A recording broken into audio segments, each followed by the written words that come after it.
All right, what's up, my peeps? Joshua Smith here with another GSD Mode podcast, weekly real estate tip, where every single week I come to you delivering different tips, tactics, and strategies that I've learned on my 20-plus year-long real estate journey that's allowed me to go out there and personally sell over 7,000 homes and become one of the top team leaders in realtors on the planet, and sharing this information with you so you can take this information, implement it into your own business, to your own life, and go out there and create that real estate business that you truly know that you want and deserve. All right, so today I'm going to go deep onto something here today. And I want you, if you're able to, if you are in a position to do so, I want you to get out a pen and paper.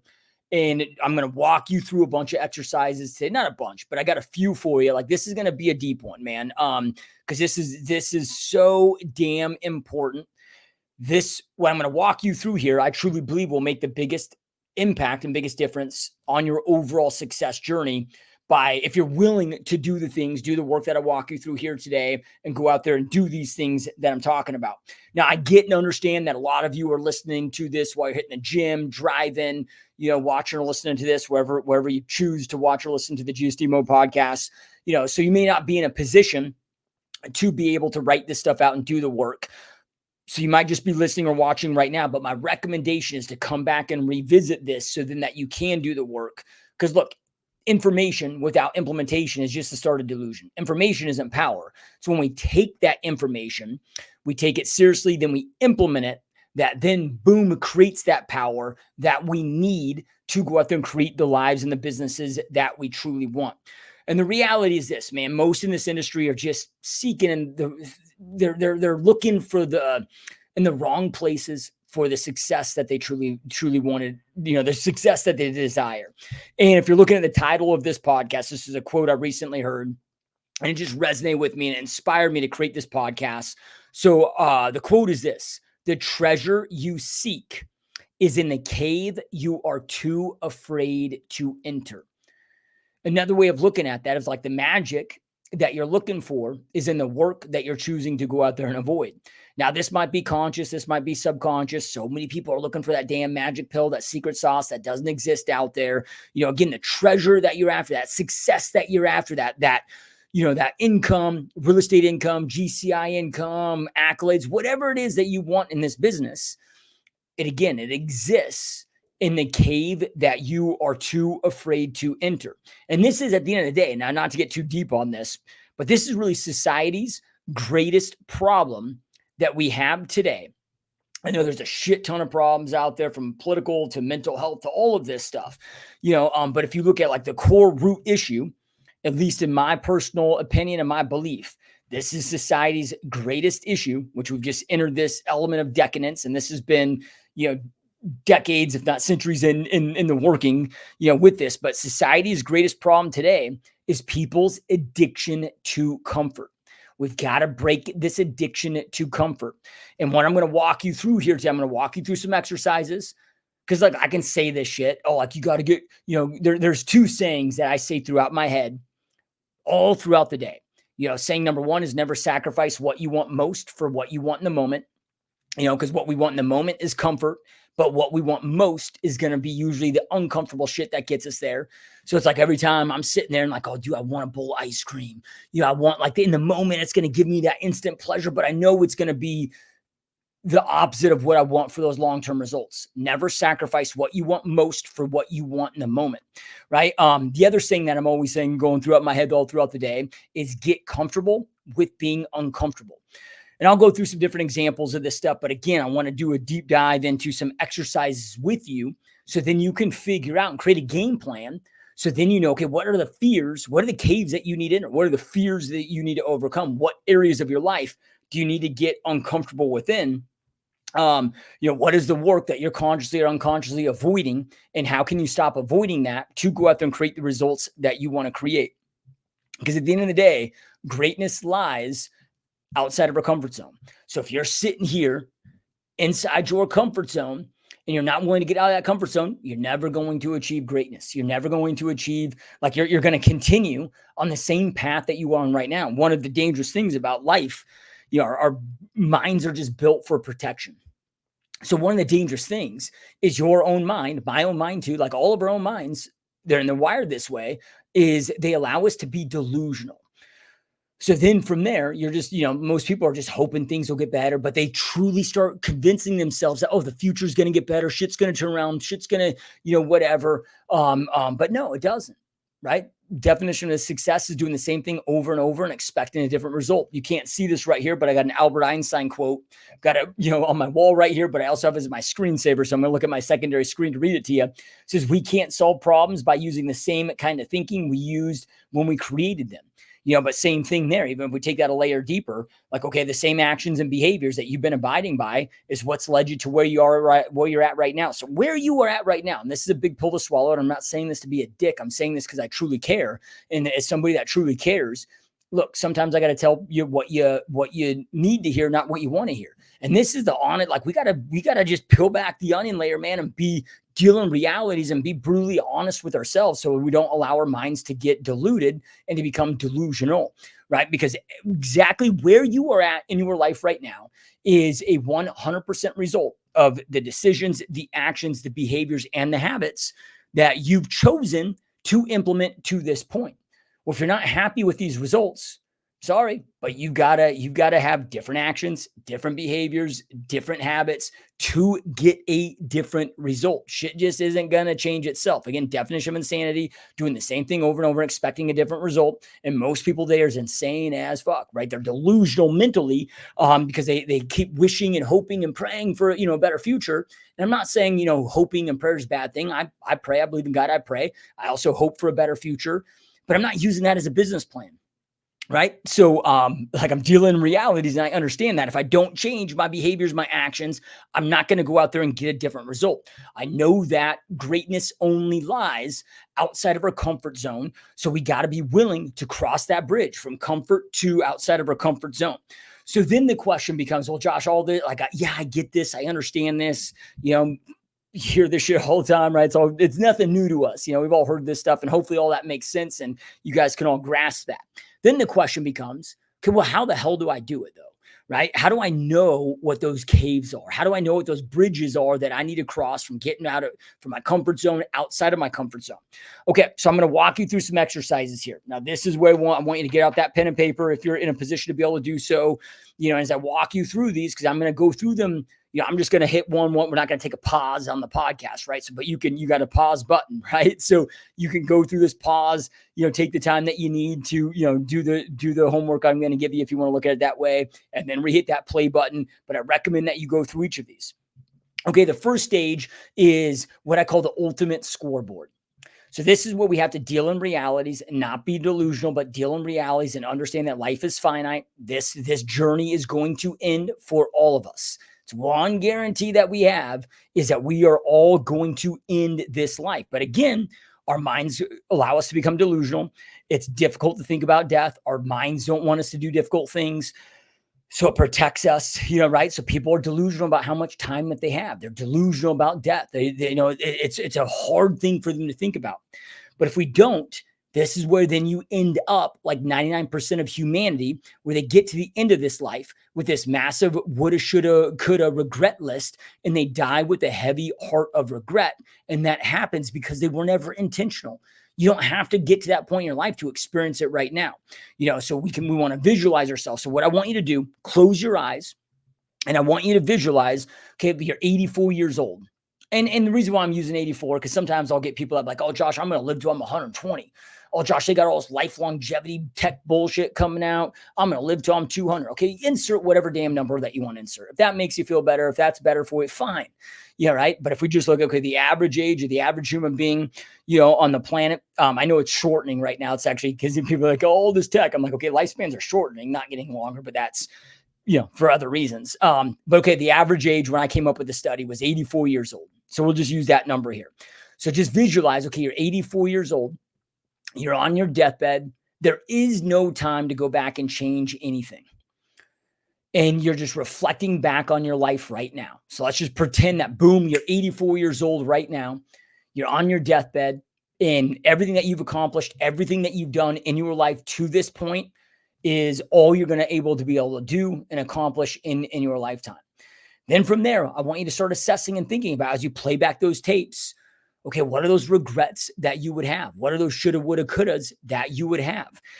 So the ultimate scoreboard question, because at the end of the day, we look at this, it's like regret minimalization.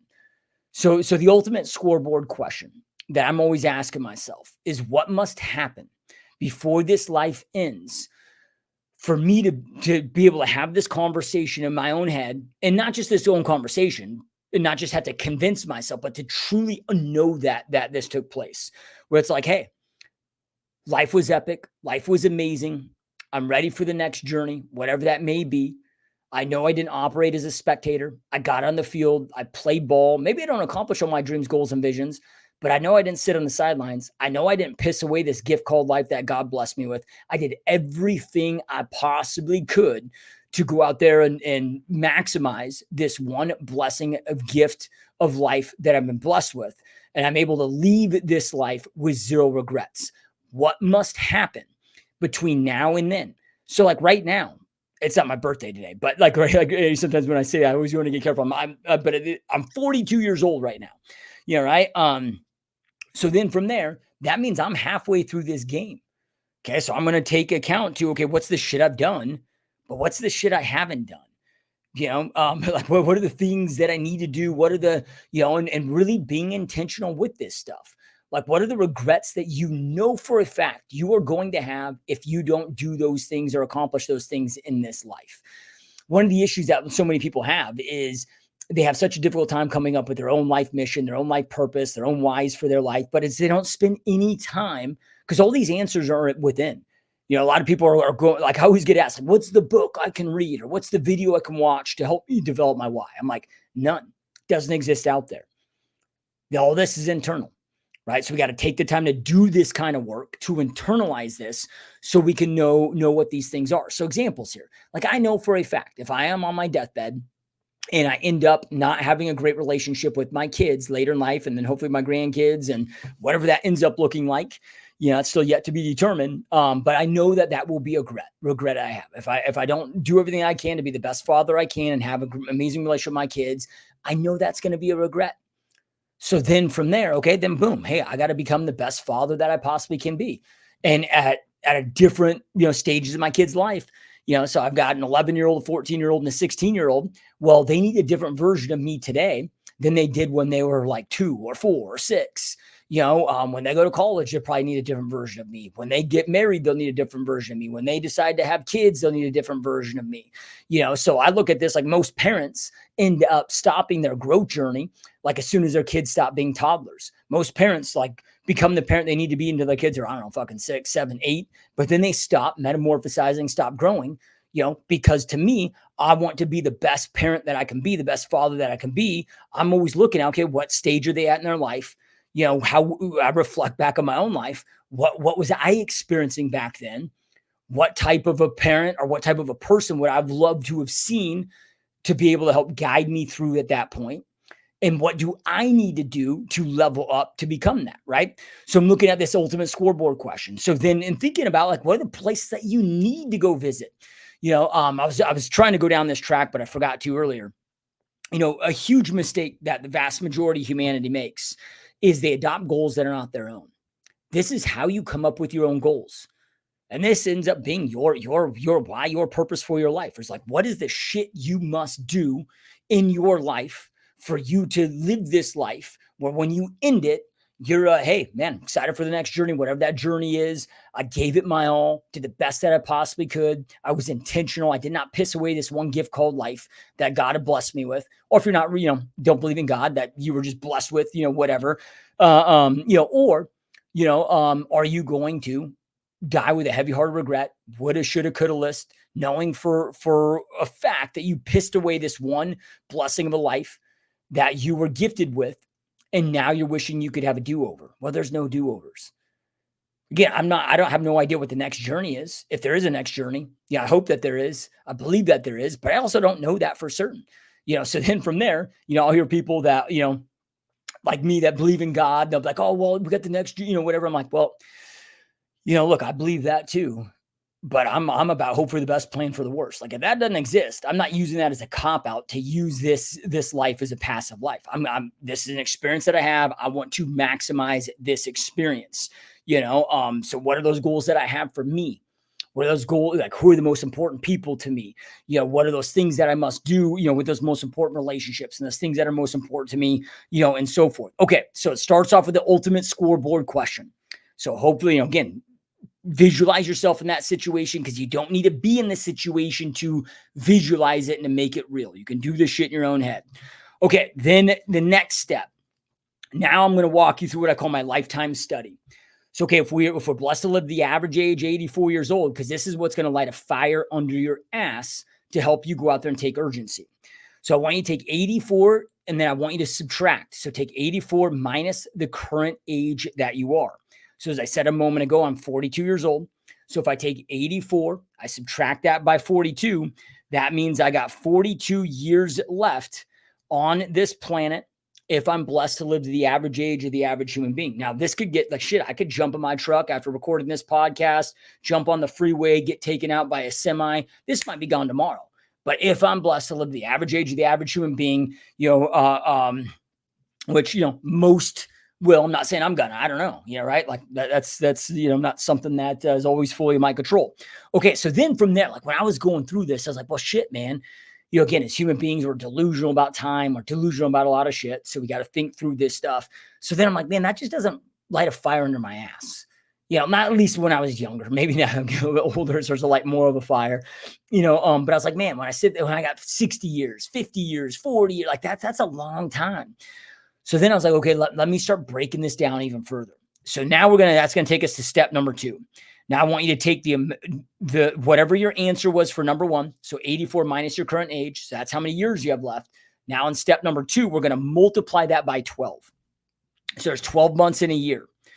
So then from there, that would mean now we're breaking this down to months.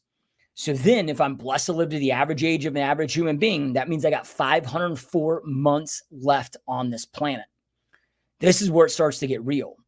Because if you had $504 left in your bank account, you're probably watching where every single dollar is going. But then for most people, when I ask them, do you honor your money more than your life? Most people are like, no, hell no. Money isn't everything to me. I honor my life more than money. But then I'm like, okay, well, you're full of shit. Actions show what we truly value. Words are hollow. Actions show what we truly value. You can try to trick yourself all day long, but you and I can know what you truly value by your actions. I have so many people that come to me like, oh, my family's everything. And I got into real estate because I want to go out there and create, financial, more financial opportunities for me and my family. But then they're not willing to do the actions that they got to do that. They're seeking comfort. I'm like, okay, your family isn't everything to you. I'm not saying your family may not be important to you, but what's more important to you is your comfort than providing opportunities for your family. And that shows through your actions. So you never listen to what people say. You watch what they do. That shows what they truly value. That shows you who they truly are. Now, the issue that I had to come with is I was like, okay, well, my actions aren't aligning with what I'm saying that I want. So I had to change my actions. And that's what I'm trying to get you to do here today. Okay, so now I got 504 months left, man. You know how fast these months just fly off the calendar. Think about it right now. It's already September, midway through September of 2024. September, boom, done, gone off the calendar. Next thing you know, it's October, Halloween, boom, done off the calendar. Next thing you know, it's November, Thanksgiving, boom, done off the calendar. Now it's December, Christmas, boom, done off the calendar. Now it's January of 2025, New Year's, all that bullshit, boom, done off the calendar. Now it's like these shit just fly off the calendar, right? So then from there, we're not done yet. Okay, now we got the amount of months that you're left, but you've been this amount of months for a certain amount of time. So now we're all realtors here, you know how to prorate, right? So now we got to prorate out the months. So then step number 3 is we want to take however many months that you had left from number 2 above and subtract out the amount of months that you've been at that age. So I'm actually turned 43 in October, actually exactly 1 month from today, because I'm recording this podcast on September 15th. My birthday's on October 15th. So then that means I got to take 504, subtract that by 11. That means that I actually have 493 months left if I'm blessed to live to the average age of the average human being. Now, here's what I highly encourage you to do is to do this, like have that number, amount of months that you have left number, and then every single month, subtract a number. So like, okay, a month from today, then boom, I'd have 492. And then a month from that, then I'd have 491. So you're watching this just trickle down, trickle down, trickle down, trickle down, right? This is, how I personally create fires under my ass. I get people all the time like, dude, how do you take so much action? How do you operate with so much urgency? How do you get so much shit done? I'm like, dude, look, I deal in realities. I don't allow myself to get delusional like the masses, right? Like I deal in realities. I pay attention to this stuff, and I know I've got finite amounts of time that I got to take action and get shit done with, because I want to leave this life with no regrets, or the minimal amount of regrets that I possibly can. So then here's what I want you to do. I want you to take that number every single month. I want you to tape it to your computer, tape it to your bathroom mirror, tape it anywhere that you need to see it. So then that way you see that number. So now you can deal in realities. Oh shit, man, I only got 493 months left. And then next month, oh shit, I only got 492, right? It helps light that fire under your ass. Okay, so I want to make sure that now we're gonna start to identify, this is what makes it real, right? So hopefully this has helped you get an idea of, the things that you need to accomplish on this life. Because at the end of the day, now you might be like, well, Josh, this has nothing to do with real estate, but this is a real estate podcast. Well, this has everything to do with real estate, right? Because real estate is a vehicle that can allow you to go out there and create the ultimate life that you want to go out there and create. So this is the deep work that we do that allows ourselves to go out there and take action in our real estate business. Because I don't know about you, but I don't live to work. I work so I can go out there and live. I work and I use my real estate business as a vehicle to help me build the life that I truly want for me and my family. Okay, so now I want you to go. Now we're going to go into step number 3 of these different exercises. Now I want you to ask yourself, what must happen over the next 12 months to be on track with your overall ultimate scoreboard, right? So it's like, okay, if we look at this, my next 12 months, my next year exists to get me one step closer to building the ultimate life that I want to go out there and create.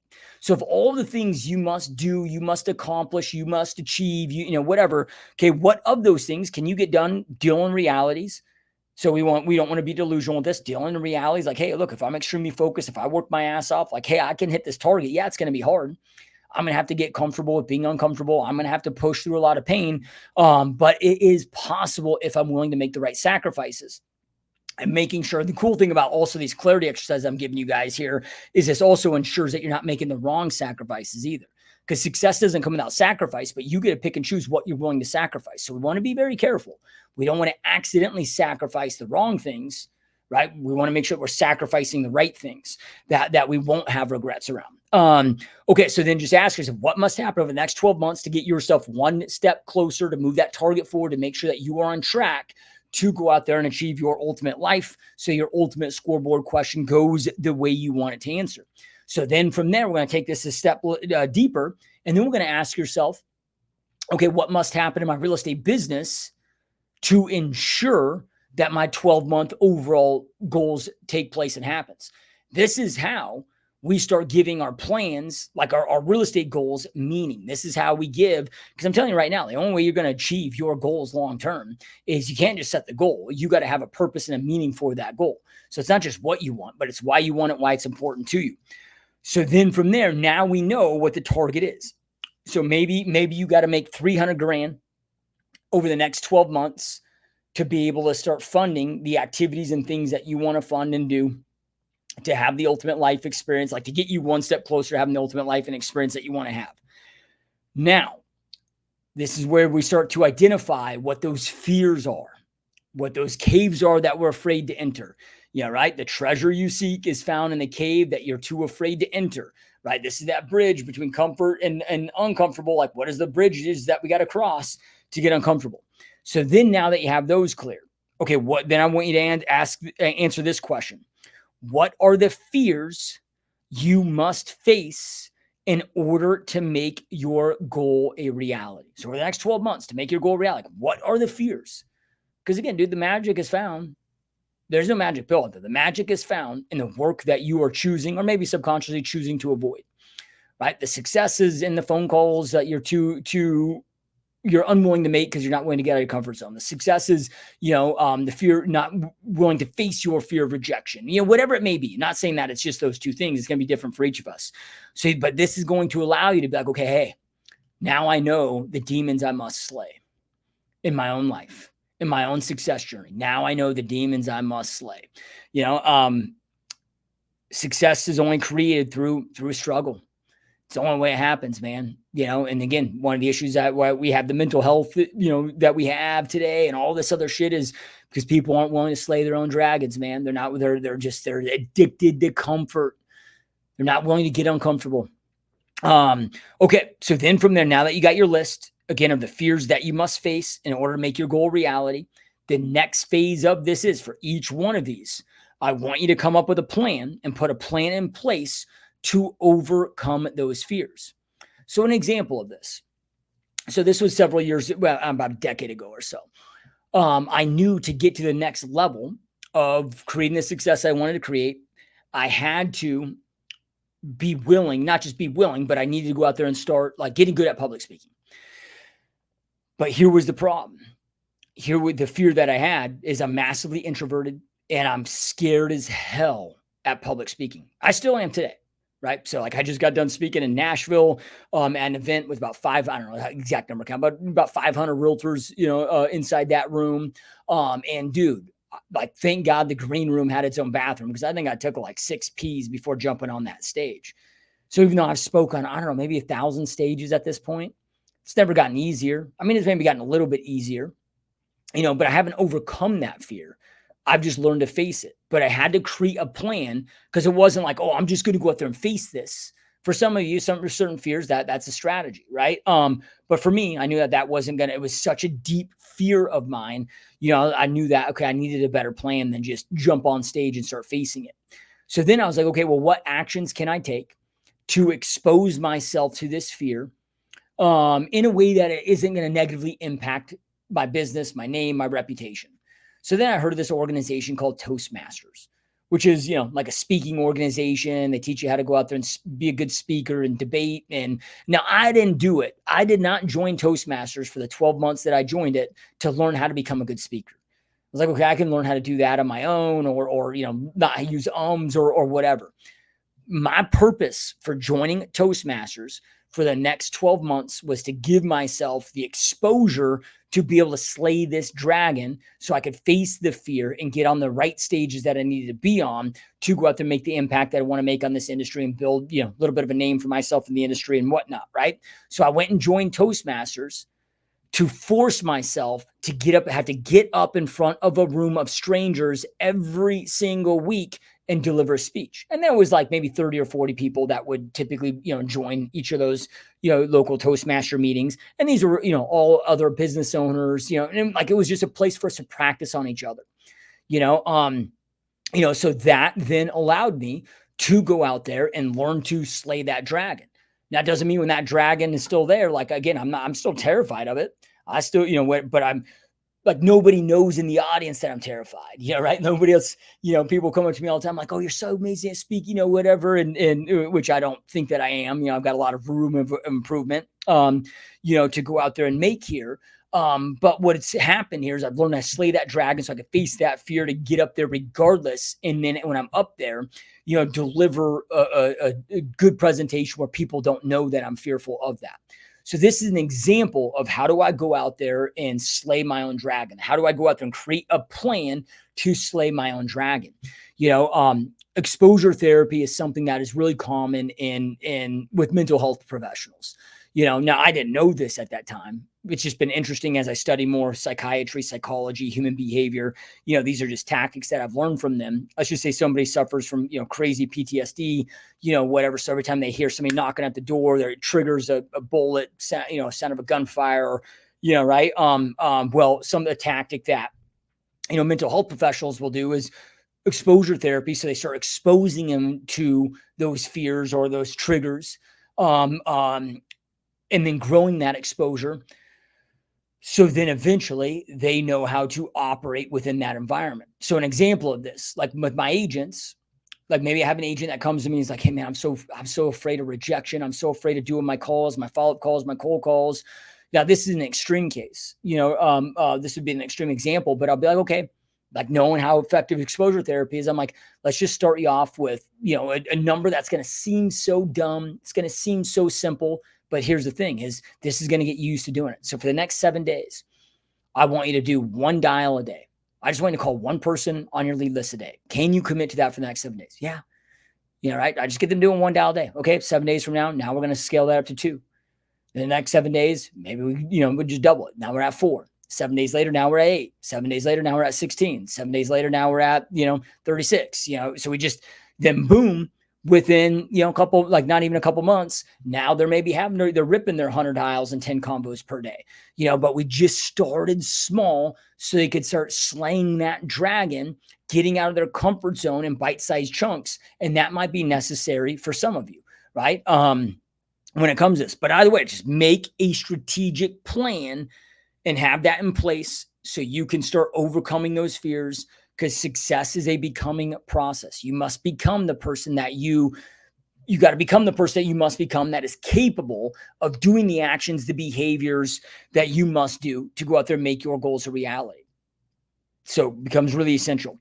All right. So again, I'm going to repeat this last quote because again, I found it so important, or the quote that we started with, but just remember, the treasure you seek is in the cave you are afraid to enter.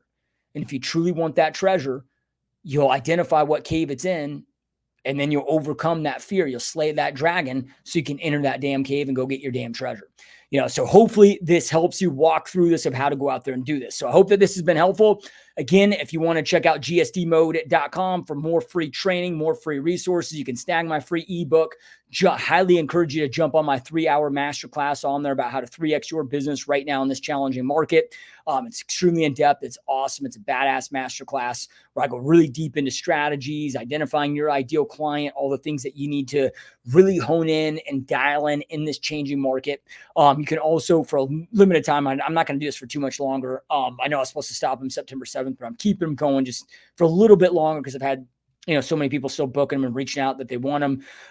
But my schedule is getting busier and busier, so it's getting harder and harder to continue these. But for a little bit more time, I'm going to be offering the free Zoom coaching call. If that's something that you want to jump onto, all on gsdmode.com. All right, guys, keep crushing it, and I will talk to you soon. Peace.